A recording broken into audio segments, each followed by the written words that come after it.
Toda vez que el derecho real de anticresis recae sobre objetos registrables, se establece, una vez que el derecho se extingue, un trámite que se conoce con el nombre de cancelación del anticresis, que no es otra cosa que actualizar en el registro respectivo el estado jurídico del inmueble. Es decir, es instar el trámite para que en el registro conste que el derecho real, que el gravamen, que el derecho real de garantía, en este caso el anticresis, ya ha sido extinguido y por lo tanto ese objeto, ese inmueble o ese objeto mueble registrable ahora está libre de gravamen. Esta cancelación puede hacerse de manera voluntaria por parte del titular del derecho real, es decir, del acreedor anticresista, que en rigor de verdad es ex acreedor anticresista. Y para el caso de negativa, se ha consagrado un juicio específico, una acción que se llama acción de cancelación del derecho de anticresis o de los otros derechos reales de garantía también. Porque este trámite lo impone el artículo 2204, que es el último de los artículos que integra las disposiciones comunes a los tres derechos reales de garantía. Comparto entonces una pantalla con esta norma y con otras normas concordantes. Como se dijo, la cancelación del derecho de anticresis puede ser voluntaria o puede ser judicial. La que se llama cancelación voluntaria, en rigor de verdad, no es tan voluntaria porque consiste en una obligación impuesta por la ley. Se llama voluntaria porque quien tiene a su cargo esta obligación lo cumple de manera espontánea. Véase que en el artículo 2204, referido a la cancelación del gravamen, establece que las garantías inscritas en los registros se cancelan.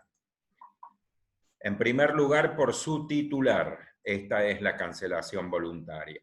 Mediante el otorgamiento de un instrumento de igual naturaleza que el exigido para su constitución. Es decir, que si el objeto del anticresis es un inmueble, para la constitución se exige escritura pública y por lo tanto para la cancelación también se exige la escritura pública. Recuérdese que el artículo 1017 establece que deben ser otorgados por escritura pública los contratos que tienen por objeto la adquisición, modificación o extinción de derechos reales sobre inmuebles. Y además, el inciso C establece que también deben otorgarse por escritura pública los actos que sean accesorios de los contratos otorgados en escritura pública. Y el acto de cancelación es un acto accesorio a la Constitución, por lo tanto, se hace por este instrumento. Luego, se aclara que con la escritura pública, el interesado, es decir, el titular del inmueble que estuvo grabado con anticresis, pero que en rigor de verdad ya se extinguió, pero que en el registro de la propiedad inmueble, en la enorme mayoría de los casos, sigue figurando como grabado con anticresis, este interesado puede instar la cancelación en las respectivas constancias registrales. Y si el objeto no fuese un inmueble, sino que fuese un mueble registrable, deberá también cancelarse el gravamen por un instrumento escrito, es decir, mediante el formulario que se entrega en el registro correspondiente.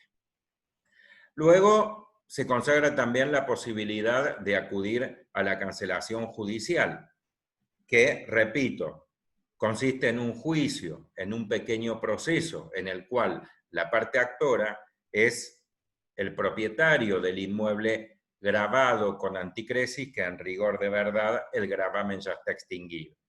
Y la parte demandada es el ex acreedor que carece de todo interés, puesto que ya percibió su crédito y puede ser negligente en el cumplimiento de esta obligación. Entonces, el titular del objeto inmueble, en la enorme mayoría de los casos, o el objeto mueble, dirige la acción contra el acreedor o técnicamente ex acreedor y denuncia ante el juez que el derecho real ya está extinguido. Naturalmente, de ese pedido se corre traslado y en la hipótesis que el demandado, es decir, el ex acreedor, se allane o que oponga excepciones, pero que esas excepciones sean desestimadas, el mismo juez ordena la actualización de las constancias registrales, es decir, la cancelación del anticresis. Véase que la norma dispone lo siguiente, que la cancelación puede hacerse por el juez ante el incumplimiento del acreedor, se refiere al incumplimiento de la obligación de cancelar el derecho real de manera voluntaria, impuesta por el inciso A. Entonces, ante esa circunstancia, la resolución respectiva se inscribe en el registro a sus efectos. Con esto termino de exponer sobre este tema, dejo de compartir la pantalla y una vez más agradezco a quien tiene la amabilidad de dedicarme su tiempo. Hasta la próxima.